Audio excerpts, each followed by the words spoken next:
Halo semuanya, sawadee-krab, selamat datang kembali di segmen analisa. Kembali kita update terkait dengan perkembangan terbaru dari kasus Brigadir Joshua. Di video kali ini aku akan silangkan sejumlah data yang sudah aku dapatkan.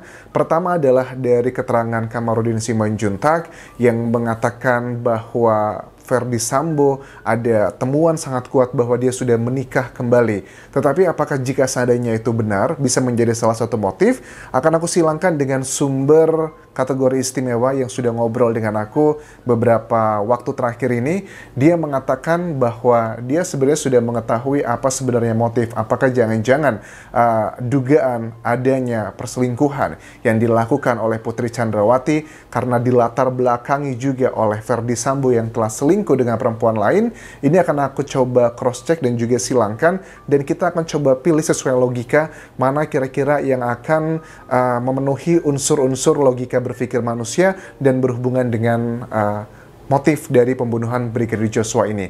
Karena sampai sekarang motif itu kita masih belum clear banget. Selalu dikatakan bahwa melindungi perasaan dari para tersangka. This is really ridiculous I think. Karena kalau kita lihat kasus yang lain, pada saat sudah dikatakan dia adalah tersangkanya, itu langsung dijelaskan motifnya seperti apa. Sebelum aku bahas lebih lanjut, aku ingatkan teman-teman, jangan lupa subscribe channel YouTube ini karena baru sekitar 30,3% para penonton yang baru pencet tombol subscribe-nya.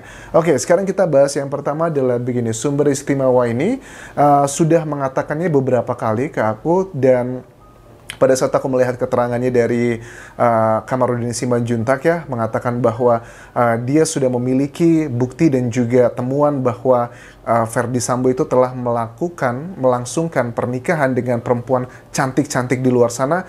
Kalau nggak salah teman-teman kan awal-awal kasus ini muncul banyak yang mengidentikan dengan AKP Rita dan sebagainya. Kemudian sumber istimewa ini ngomong sama aku nih bahwa sebenarnya ya terlepas apakah benar ada hubungan atau tidak dengan AKP Rita si Ferdy Sambo, tetapi sumber istimewa ini mengatakan bahwa yang jelas yang dia ketahui tentang hubungan yang spesial sekarang ini bukan dengan AKP Rita, tetapi dengan perempuan cantik yang lainnya yang katanya jauh lebih cantik.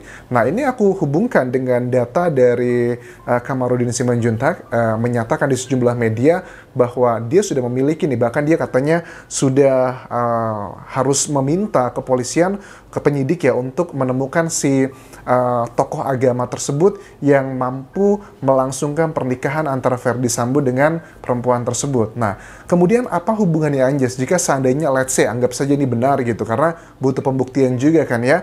Apa hubungannya dengan kasus dari Brigadir Joshua? Nah, dari sumber istimewa yang mengatakan beberapa banyak hal data yang bisa aku sampaikan karena dia baru mengizinkan yang ini saja.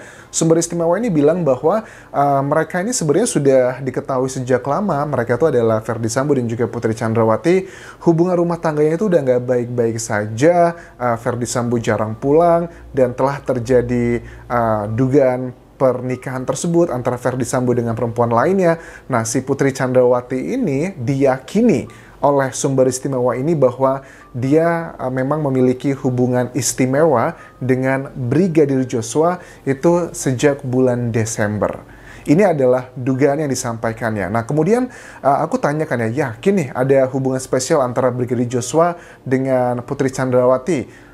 Dia mengatakan adalah hal yang seperti itu. Bahkan dia mengatakan gini sama aku ya, bahwa karena sumber istimewa ini juga mengklaim dia juga punya ajudan katanya pada saat terjadi hal seperti itu di lingkungan sekitar, mengatakan begini, kamu ini ya suaminya yang ngomong ke aku ini, jadi sudah bisa diidentifikasikan siapakah kisi-kisinya begitu, bilang bahwa kamu jangan sampai seperti itu ya, jangan macam-macam di luar ya, nanti saya tembak loh.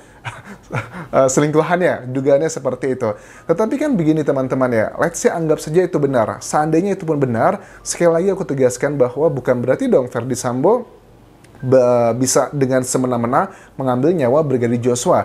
Bahkan juga aku sudah mengatakan di video sebelumnya bahwa ada keterangan dari keluarga Brigadir Joshua bahwa mengatakan kalau seandainya memang anak saya ini, putra saya ini punya kesalahan dan dirasa tidak bisa dimaafkan, ya sudah dimutasi saja, ataupun kalau tidak bisa dimutasi atau parah banget, ya diberhentikan saja, tidak masalah, tapi jangan dibunuh. Ini adalah benar sekali, aku juga sangat setuju. Makanya ya terlepas ini motifnya masih menjadi perdebatan, tetapi sekarang ini kalau aku amati dari komentar-komentar dari ya tim kuasa hukumnya Brigadir Joshua ataupun juga masyarakat umum, dan kita pakai logika juga, kita harus make sense kan, berarti ada dua sih kemungkinan terbesarnya ya, yang aku bilang paling besar.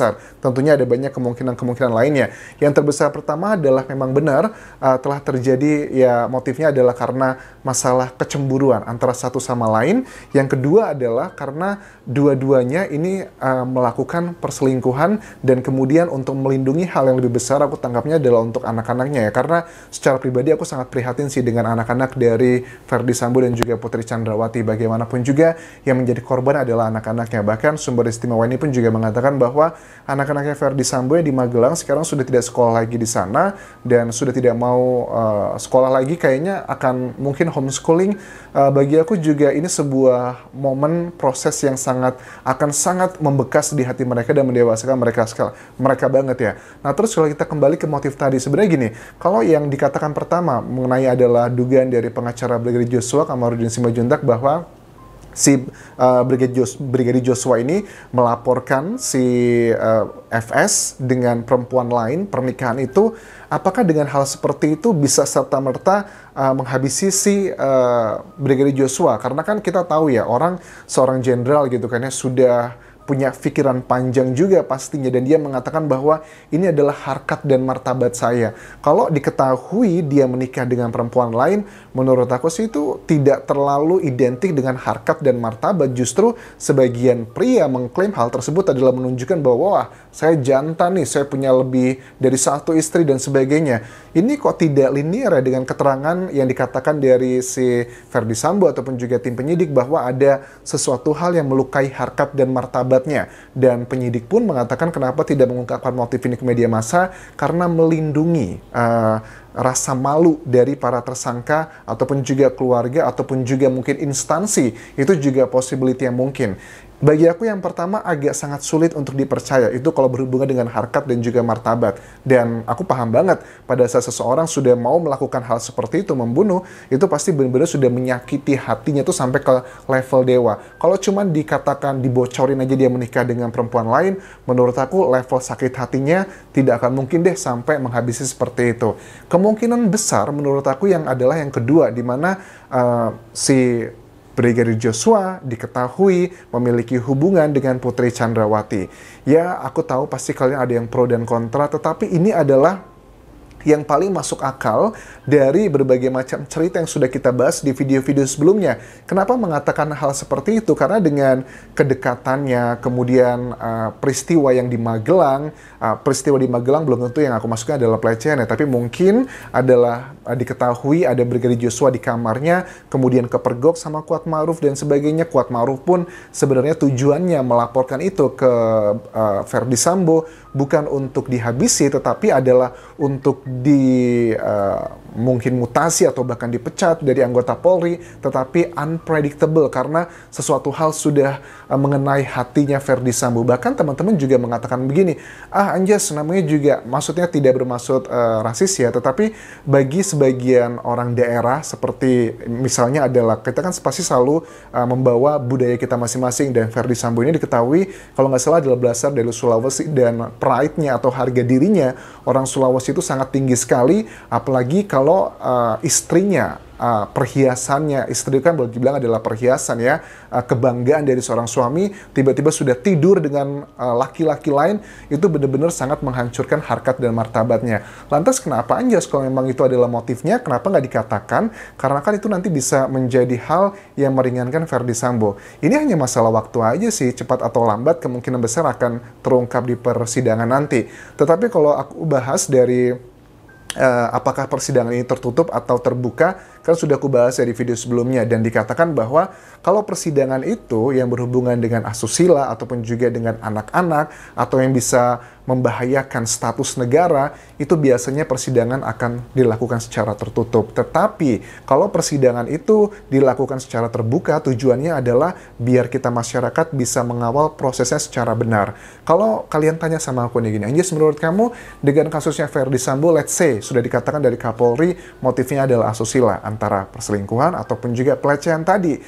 Apakah dengan cerita yang sudah kita bahas selama ini harus dilakukan sidang tertutup? Menurut aku sih harus terbuka. Karena apa? Ya kalau memang mau dilindungi masalah hal-hal yang bersifat asusila tersebut, kayaknya semuanya sudah ada di media massa. Mahfud MD pun juga sudah mengatakan bahwa motifnya itu sudah beredar di sosial media, media massa, tongkrongan kopi, itu semua sudah ada. Jadi kalau tujuan nanti bahwa sidang itu akan dilakukan tertutup demi menutupi hal-hal yang sifatnya asusila, menurut aku sudah nggak make sense lagi. Tetapi justru dibuka karena kan kita lihat ya, kepercayaan kita sama polisi itu kan sekarang jauh banget menurun. Secara pribadi pun aku juga sekarang pada saat ngelihat polisi gitu ya, ada laporan ini, laporan itu, gitu doang. Kamu aja yang di kasusnya Sambo, ada banyak tuh obstruction of justice. Sudahlah, jangan sok suci gitu ya. Hanya karena kita melakukan kesalahan yang berbeda, lantas saya dihukum gitu. Aku juga mengakui ada perasaan yang udah mulai nggak percaya dengan Polri ya, walaupun memang tidak semua. Dan sebelum Najwa Shihab mengatakan beberapa minggu ini kan bahwa pada saat dia melakukan kayak ngisi acara ya di kampus IPB atau ITB, correct me if I'm wrong, kan dia mengatakan bahwa jangan mau ditakut-takuti sama pasal-pasal gitu kan ya, sama anggota Polri. Pasal-pasal tuh bisa kita pelajari selama kita benar dan sebagainya, pasti kita akan bisa gitu melawan semuanya, jangan mau ditakuti sama pasal-pasal. Itu kan dikatakan baru sekitar beberapa minggu lalu. Tetapi kalau aku mengawal kasus dari Verdi Sambo, itu sudah 3 bulan yang lalu pada saat tidak banyak orang yang berani ataupun YouTuber yang membahas mengenai Verdi Sambo. Aku sudah membahasnya dan juga banyak yang bilang, Anjas hati-hati lo, ada tukang bakso lo ntar hilang dan sebagainya. Well, ini sebenarnya adalah salah satu aplikasi yang aku lakukan ya pada saat aku mengatakan sesuatu hal, semua itu ada dasarnya dan kita paham ya bagian mana aja yang bisa kita kritisi dan bagian mana aja yang kita sebutnya adalah dugaan. So, that's the point. Kembali lagi mengenai motif tadi, kalau menurut aku di antara kedua motif tersebut, apakah ini gara-gara si Brigadir Joshua melaporkan dugaan pernikahan antara Verdi Sambo dengan perempuan lainnya, ataukah ada dugaan antara perselingkuhan si Putri Chandrawati dengan Brigadir Joshua? Kalau mana yang lebih make sense? Yang lebih make sense bagi aku adalah yang kedua. Dan berikutnya juga ya, seperti aku selalu tegaskan bahwa seorang Verdi Sambo itu sebelum dia memutuskan sesuatu hal, pasti dia sudah punya tim yang luar biasa. Maksudnya gimana? Dia nggak mungkin akan bisa segampang itu dipanas-panasi sama Kuat Ma'ruf. Karena apa? Pada saat dia dikatakan misalnya ya, let's say bahwa Brigadir Joshua adalah selingkuhannya Putri Chandrawati, let's say seperti itu, pasti si FS sudah melakukan penyadapan, terus juga dicek HP-nya, terus juga diikuti. Bahkan sumber istimewa yang aku ngobrol ini juga dia mengatakan bahwa sudah beberapa kali ya bahwa ada ajudan itu yang mengamati gerak-gerik Brigadir Joshua itu sudah jauh hari untuk memastikan apakah benar desas-desus yang beredar selama ini. Poinnya adalah bahwa aku yakin Verdi Sambo pada saat dia memutuskan, walaupun dia sangat emosional dan juga melukai harga dirinya, pasti dia juga sudah melakukan riset terlebih dulu. Dan itu yang dugaan sangat kuat apa sebenarnya motif dibalik peristiwa pembunuhan ini. Well, teman-teman, sekali lagi apapun kesalahan dari Brigadir Joshua, sekali lagi aku tekankan bahwa tidak berhak seorang manusia itu mengambil nyawa orang lain, apalagi dengan jabatan dia sebagai seorang kepala divisi propam ya, polisi yang harusnya menegakkan keadilan, tidak boleh main hakim sendiri. So, that's the point yang bisa aku update untuk video kali ini. Terima kasih sudah menonton, sampai ketemu lagi di video berikutnya. Tinggalkan like dan juga komen, serta follow Instagram dan juga Facebook pageku di Anjas Asmara di Thailand. Kalaupun kerap semuanya, bye-bye.